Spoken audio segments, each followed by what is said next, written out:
आज से 150 साल पहले एक छोटे से कॉटन ट्रेडर ने भारत को बदलने का सपना देखा। इस बात से बिल्कुल अनजान कि एक दिन उनका यही सपना एक ऐसे बिजनेस एम्पायर को जन्म देगा जो न केवल भारत को बदलेगा बल्कि करोड़ों भारतीयों के दिल को भी जीत लेगा। ये कहानी है टाटा ग्रुप की। इंस्पायर होने के लिए तैयार हो जाइए।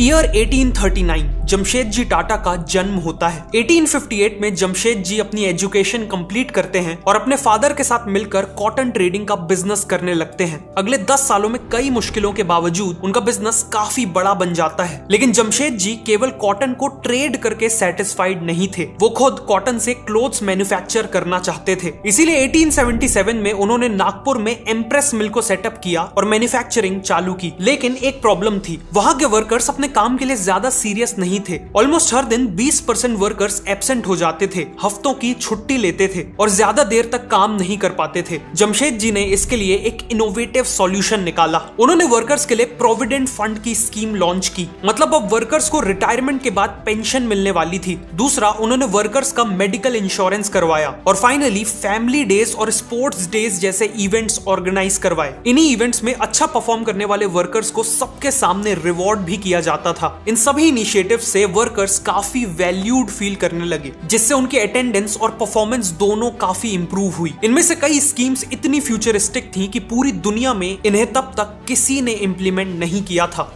1880s में जमशेद जी ने देखा कि इंडिया में इंडिपेंडेंस की डिमांड बढ़ती जा रही है। जमशेद जी का मानना था कि इंडिया को इंडिपेंडेंट होने के लिए और इंडिपेंडेंस को सस्टेन करने के लिए इकोनॉमिकली सेल्फ सफिशिएंट बनना पड़ेगा और सभी एसेंशियल प्रोडक्ट्स को इंडिया में ही बनाना होगा। इसीलिए उन्होंने अलग अलग एरियाज में और भी इंडियन बिजनेसेस बिल्ड करना चालू कर दिए। उन्होंने सबसे पहले पंचगनी के पहाड़ों में स्ट्रॉबेरी फार्मिंग की शुरुआत की, जिसका इम्पैक्ट ये हुआ कि आज भी पंचगनी स्ट्रॉबेरी फार्मिंग और जैम फैक्ट्रीज के लिए जाना जाता है। जमशेद जी ने यह भी ऑब्जर्व किया कि बैंगलोर और मैसूर का वेदर फ्रांस जैसा है, इसीलिए वो फ्रांस में ब्रीड किए जाने वाले सिल्क वॉर्म्स को इंडिया ले आए। उन्होंने बैंगलोर और मैसूर में जमीनें खरीदी, टाटा सिल्क फार्म ऑर्गेनाइजेशन की शुरुआत की और लोकल फार्मर से सिल्क वॉर्म ब्रीडिंग करवाई। उनके इसी इनिशिएटिव से इंडिया को मैसूर सिल्क और बैंगलोर मैसूर सिल्क साड़ी जैसे पॉपुलर प्रोडक्ट्स मिले। जमशेद जी अपने होम टाउन बॉम्बे को बहुत पसंद करते थे और जानते थे कि शहर की डेवलपमेंट के लिए वहां एक वर्ल्ड क्लास होटल होना बहुत जरूरी है। इसीलिए उन्होंने 1898 में द ताज महल होटल बनाना चालू कर दिया। उन्होंने पर्सनली कंस्ट्रक्शन और डिजाइन प्रोसेस में हिस्सा लिया। उनका विजन था कि होटल का हर रूम समुंदर को फेस करे और गेस्ट को ऐसा फील हो जैसे वो पानी में फ्लोट कर रहे हो। 1903 में होटल को पहली बार पब्लिक के लिए ओपन किया गया और ये पूरे बॉम्बे की पहली बिल्डिंग बनी जिसमें लाइट्स इलेक्ट्रिसिटी से जलती थी। जमशेद जी ने ऐसे और भी कई इनिशिएटिव्स लिए, लेकिन उनका सबसे इंपैक्टफुल इनिशिएटिव था स्टील का बिजनेस स्टार्ट करना। इंडिया में कंस्ट्रक्शन, रेलवेज और मैन्युफैक्चरिंग जैसी हर इंडस्ट्री को डेवलप करने के लिए स्टील की जरूरत थी। इसीलिए उनका सपना था इंडिया में ही एक स्टील प्लांट खोलना। उन्होंने अपनी लाइफ के 17 साल इंडिया में जगह जगह हाई क्वालिटी आयरन ओर ढूंढने में लगा दिए, क्योंकि स्टील बनाने के लिए आयरन सबसे इंपॉर्टेंट रॉ मटेरियल होता है। लेकिन सैडली जमशेद जी को लगातार फेलियर्स का सामना करना पड़ा। फिर अल्टीमेटली 1899 में उन्हें बंगाल प्रोविंस में रिच आयरन ओर रिजर्व्स मिल गए, जिसके बाद उन्होंने तुरंत आयरन ओर माइनिंग और एक स्टील प्लांट सेटअप करना स्टार्ट कर दिया। लेकिन अनफॉर्चुनेटली जमशेद जी खुद अपनी आंखों से इंडिया में स्टील बनते नहीं देख पाए,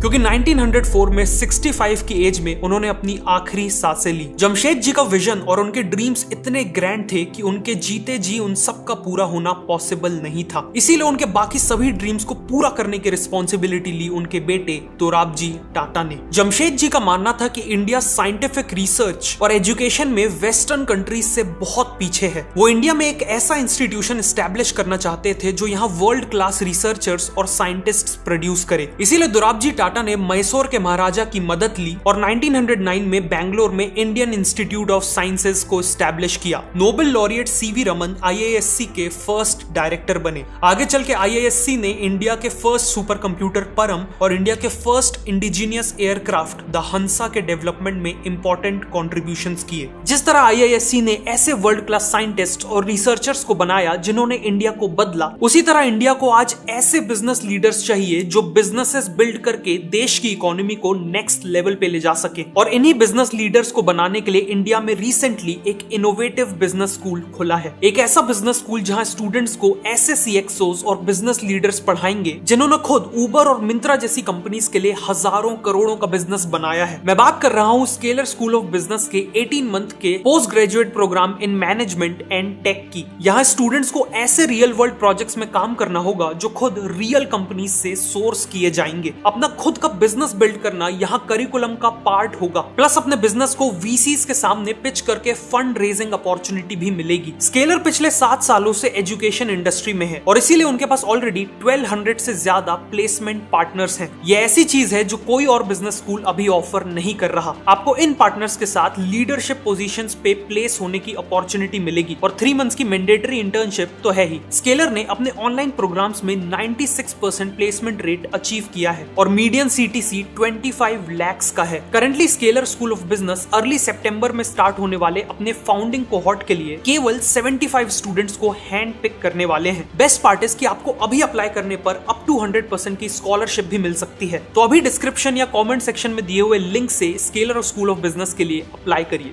अब कहानी पे वापस आते हैं। एजुकेशन के अलावा जमशेद जी ने इलेक्ट्रिसिटी जनरेट करने के लिए एक हाइड्रो इलेक्ट्रिक प्लांट का भी सपना देखा था। इस प्रोजेक्ट में गोवा महाराष्ट्र बॉर्डर में पड़ने वाले दूध सागर फॉल्स का यूज करके पावर जनरेशन किया जाना था। दोराब जी ने 7000 वर्कर्स को इन्वॉल्व किया और आर्टिफिशियल लेक्स, डैम्स और चैनल्स बनवाए। 1911 में प्लांट रेडी हुआ और पावर जनरेशन स्टार्ट हुआ। मुंबई की कई मिल्स और बिजनेसेस को इसी पावर प्लांट से पावर मिलना चालू हो गई और आज इसी कंपनी को हम टाटा पावर के नाम से जानते हैं। फाइनली जमशेद जी ने जो स्टील प्लांट का काम स्टार्ट किया था उसे पूरा करने की रिस्पॉन्सिबिलिटी भी दोराब जी टाटा ने ली। 1907 में उन्होंने एक लिमिटेड कंपनी स्टैब्लिश की और स्टील प्लांट के लिए 23 करोड़ का IPO अनाउंस किया। उस समय स्वदेशी आंदोलन के चलते केवल 2 हफ्तों में करीब 8000 लोगों ने इसमें इन्वेस्ट किया। कंपनी का नाम टाटा स्टील और आयरन कंपनी यानी टिस्को रखा गया और फाइनली 1912 में टिस्को से पहला स्टील प्रोड्यूस होकर निकला। इसके 2 साल बाद ही 1914 में वर्ल्ड वॉर 1 चालू हो गई और ब्रिटेन की स्टील डिमांड एकदम से शॉर्ट अप हो गई। उन्हें टैंक्स, ट्रक्स, रेलवे इन सब के लिए स्टील चाहिए था। टिस्को के प्लांट ने दिन रात काम किया और इस डिमांड को पूरा किया। वॉर के खत्म होने के बाद उस समय के वाइसरॉय ने टिस्को के कंट्रीब्यूशन को एक्नॉलेज किया और जिस टाउन में टिस्को का प्लांट था उस टाउन का नाम जमशेद जी के नाम के ऊपर जमशेदपुर रख दिया और रेलवे स्टेशन का नाम टाटा नगर रख दिया। दोराब जी की लीडरशिप में टाटा ग्रुप का बिजनेस कई गुना बढ़ चुका था। 1932 में दोराब जी टाटा की डेथ हो गई और जाने से पहले उन्होंने टाटा ग्रुप को स्टील,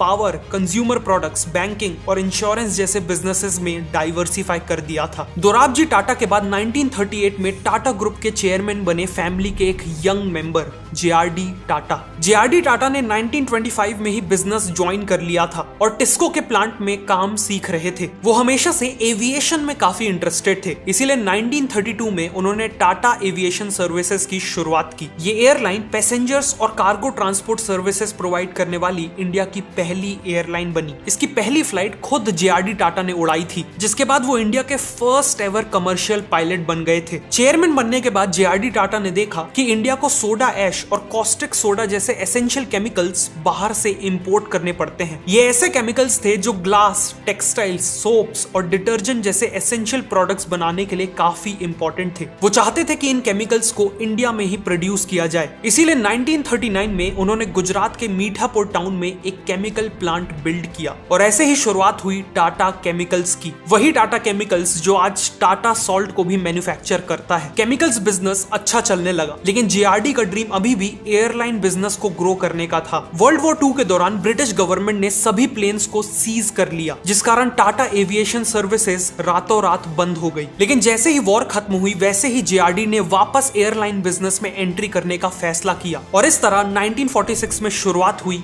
एयर इंडिया की। एयर इंडिया की क्रू को उनकी वार्म और अटेंटिव सर्विसेज के लिए जाना जाता था। उनकी फ्लाइट का फूड, क्लीनलीनेस और इन फ्लाइट एंटरटेनमेंट सब कुछ टॉप क्लास था। इवन इनका मैस्कॉट एक महाराजा था जो एयरलाइन की इंडियन हॉस्पिटैलिटी और रॉयल स्टैंडर्ड्स को दर्शाता था। साथ ही साथ एयर इंडिया हमेशा टाइम शेड्यूल के हिसाब से चलती थी। इन सब के कारण न केवल इंडिया में बल्कि इंटरनेशनली भी एयर इंडिया को one of the best airline के तौर पे जाना जाता था। एयर इंडिया को JRD अपने चाइल्ड की तरह ग्रो कर रहे थे, लेकिन फिर कुछ ऐसा हुआ जिसने इसी एयर इंडिया को उनसे एक झटके में छीन छीन लिया। इंडिपेंडेंस के बाद इंडियन गवर्नमेंट ने सोशलिस्ट इकोनॉमिक मॉडल को अपनाया था, जिसका मानना था कि देश की इंपॉर्टेंट इंडस्ट्रीज जैसे ट्रांसपोर्टेशन गवर्नमेंट के कंट्रोल में होनी चाहिए, ताकि ये इंडस्ट्रीज प्रॉफिट से ज्यादा पब्लिक की सर्विस पे फोकस करें। और इसीलिए 1953 में एयर इंडिया को नेशनलाइज यानी गवर्नमेंट के कंट्रोल में ले लिया गया। नेशनलाइजेशन के बाद एयर इंडिया का एक ट्रैजिक डिक्लाइन चालू हो गया। सर्विस, पंक्चुअलिटी और सेफ्टी नेगेटिवली इंपैक्ट हुई, जिससे अल्टीमेटली एयर इंडिया ने अपना एक वर्ल्ड क्लास एयरलाइन का स्टेटस खो दिया। लेकिन एयर इंडिया के सेटबैक के बाद भी जेआरडी टाटा ने टाटा ग्रुप को ग्रो करने में कोई कसर नहीं छोड़ी। उन्होंने देखा कि इंडिपेंडेंस के बाद भी देश में कोई भी इंडियन कॉस्मेटिक्स ब्रांड नहीं है, इसीलिए उन्होंने लैक्मे की शुरुआत की। लैक्मे एक फ्रेंच वर्ड है जिसका मतलब हिंदी में लक्ष्मी होता है। जेआरडी ने डेलिबरेटली इस ब्रांड को एक इंडियन नाम नहीं दिया। उन्हें पता था कि इंडियन वुमेन फॉरेन ब्रांड से ऑब्सेस्ड थी और फॉरेन ब्रांड्स को ही हाई क्वालिटी मानती थी, इसीलिए लैक्मे नाम देकर उन्होंने इस कॉस्मेटिक्स ब्रांड को इंटरनेशनल लेवल की एस्पिरेशनल वैल्यू दी। लेकिन रियलिटी में लैक्मे का मतलब अभी भी इंडिया से डीपली कनेक्टेड था। इसके अलावा जेआरडी ने जमशेदपुर में एक रेलवे इंजन्स बनाने वाली फैक्ट्री को खरीद लिया और शुरुआत की Tata locomotive and engineering company limited की, जिसे बाद में टेल्को कर दिया गया। इनिशियली टेल्को केवल रेलवेज के लिए स्टीम इंजन्स बनाती थी, लेकिन जेआरडी ने जल्द ही ट्रक मैन्युफैक्चरिंग में एक्सपैंड कर दिया। उन्होंने टाटा 407 ट्रक लॉन्च किया, जो अपने स्लिम और स्ट्रॉन्ग डिजाइन के लिए काफी पॉपुलर हो गए और इंटरनेशनल ब्रांड्स को बीट करते हुए इसने 70% मार्केट शेयर कैप्चर कर लिया। इंजन्स और ट्रक्स बनाने वाली इसी टेल्को कंपनी को आज हम सब टाटा मोटर्स के नाम से जानते हैं। बिजनेस के अलावा जेआरडी टाटा ने इंडिया को उसके सबसे कठिन वक्त में हेल्प की। 1962 की इंडो चाइना वॉर और 1965 की इंडो पाक वॉर के दौरान उन्होंने गवर्नमेंट को हर तरह के सपोर्ट का अश्योरेंस दिया। उन्होंने टाटा के इंजीनियर्स को दिल्ली भेजा ताकि वो देश को मिलिट्री इक्विपमेंट की मैन्युफैक्चरिंग में हेल्प कर सके। उन्होंने अपने एयर इंडिया का एक्सपीरियंस यूज किया और इंडियन एयरफोर्स के लिए 10 ईयर डिफेंस प्रिपेयर्डनेस प्लान भी बनाया। इस रिपोर्ट में सिग्नलिंग इक्विपमेंट, रेडार और स्पेयर पार्ट्स की रिक्वायरमेंट्स इंक्लूडेड थी। गवर्नमेंट और इंडियन एयरफोर्स को इस रिपोर्ट से बहुत मदद मिली। जेआरडी टाटा की इन्हीं कॉन्ट्रीब्यूशंस को देखते हुए प्रेसिडेंट ऑफ इंडिया ने उन्हें इंडियन एयरफोर्स में ऑनररी एयर कॉमोडोर की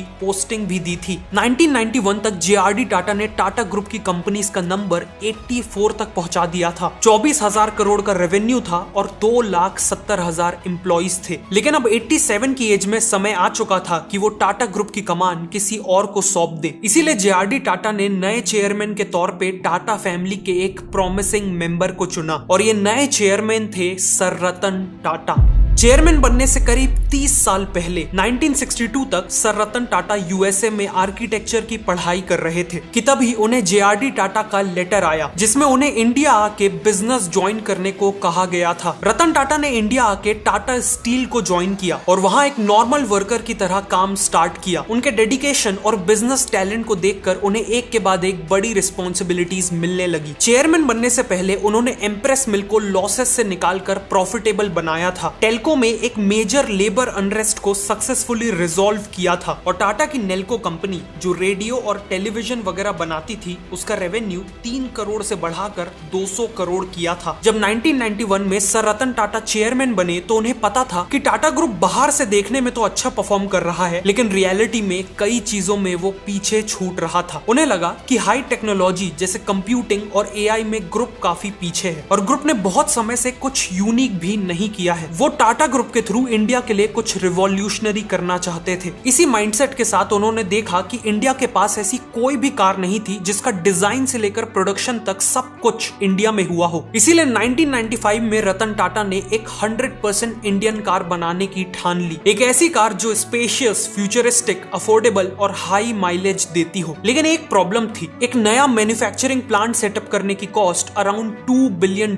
थी, जो उस समय एक बहुत बड़ा अमाउंट था। इसीलिए टाटा मोटर्स ने जुगाड़ लगाया और ऑस्ट्रेलिया में निसान का एक पुराना प्लांट 1/5 कॉस्ट में खरीद लिया। इस पूरे प्लांट को डिसमेंटल करके इंडिया लाया गया और पुणे में रीबिल्ड किया गया। रतन टाटा ने खुद कार को डिजाइन करने में एक इंपॉर्टेंट रोल निभाया और फाइनली 1998 में कार को लॉन्च किया। ये एक इंडियन कार थी, इसीलिए इसका नाम रखने के लिए इंडियन से इंडी लिया गया और कार से का, और इन्हें जोड़कर बनी इंडिका, टाटा इंडिका। ऑटोमोबाइल के बाद रतन टाटा ने टेक्नोलॉजी टेक्नोलॉजी पे फोकस किया। उन्होंने देखा कि टीसीएस का फोकस इंडियन कंपनीज को एडमिनिस्ट्रेटिव सर्विसेज जैसे डेटा एंट्री और बुक कीपिंग देने में था, जो बहुत ही बेसिक लेवल का काम था। इसीलिए रतन टाटा ने टीसीएस का फोकस एडमिनिस्ट्रेटिव सर्विसेज से शिफ्ट करके सॉफ्टवेयर सर्विसेज पे ले आया, जिसके बाद टीसीएस ने इंडिया की और इवन वर्ल्ड की बिगेस्ट ऑर्गेनाइजेशंस के लिए कस्टमाइज्ड सॉफ्टवेयर्स बनाना चालू कर दिए। रतन टाटा ने टीसीएस का आईपीओ भी लाया, जिससे कंपनी को एक्सपैंड करने के लिए फंडिंग मिली, और इन्हीं स्टेप्स से आज भी टीसीएस इंडिया की बिगेस्ट आईटी कंपनी है। टीसीएस की सक्सेस के बाद सर रतन टाटा ने वापस टाटा मोटर्स पे फोकस किया। उन्होंने देखा कि इंडिया की मेजॉरिटी मिडिल क्लास पॉपुलेशन एक कार अफोर्ड नहीं कर सकती, इसीलिए पूरी फैमिली को मजबूरी में एक स्कूटर में कंजेस्टेड होके जाना पड़ता है, जो बहुत अनकंफर्टेबल और अनसेफ था। सर रतन टाटा का ड्रीम था इंडियन मिडिल क्लास को एक स्कूटर से कार में ट्रांजिशन करवाना। इसीलिए उन्होंने अनाउंस कर दिया कि वो एक ऐसी कार लॉन्च करेंगे जिसका प्राइस केवल 1 लाख रुपए होगा। 2009 में अपने प्रॉमिस को रखते हुए उन्होंने 1 लाख के प्राइस पॉइंट पे लॉन्च की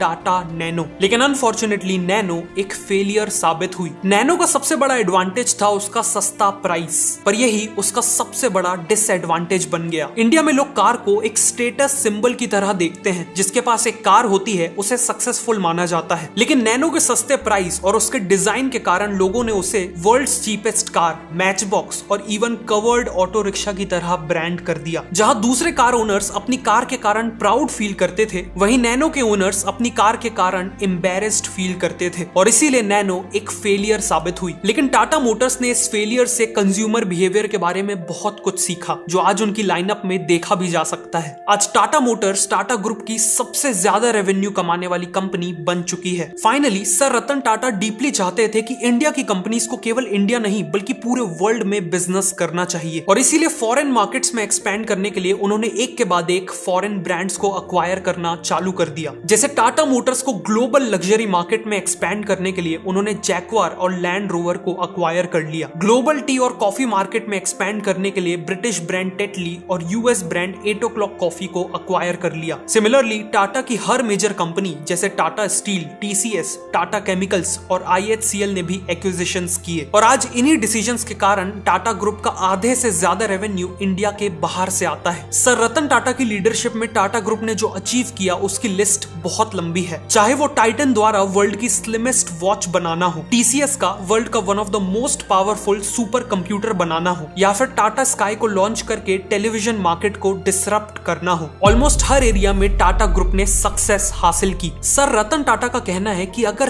तेज चलना है तो अकेले चलो, लेकिन अगर दूर तक चलना है तो सबको साथ लेके चलो। टाटा ग्रुप ने हमेशा इसी फिलॉसफी के साथ बिजनेस किया है। एक तरफ बड़ी बड़ी कंपनीज बनाई है, तो वहीं दूसरी तरफ स्कूल्स, कॉलेजेस और हॉस्पिटल्स भी बनाए हैं। टाटा ग्रुप हमेशा अपने इन्वेस्टर्स, अपने एम्प्लॉइज, अपने कस्टमर्स और अल्टीमेटली अपने देश को साथ लेकर चला है, और इसीलिए आज उन्हें जितनी भी सक्सेस मिली है उससे कई गुना ज्यादा लोगों की रिस्पेक्ट मिलती है। ये कहानी थी टाटा ग्रुप की। अगर आपको ये वीडियो अच्छा लगा तो मैं रिकमेंड करूंगा कि आप नेक्स्ट इस वीडियो को देखें।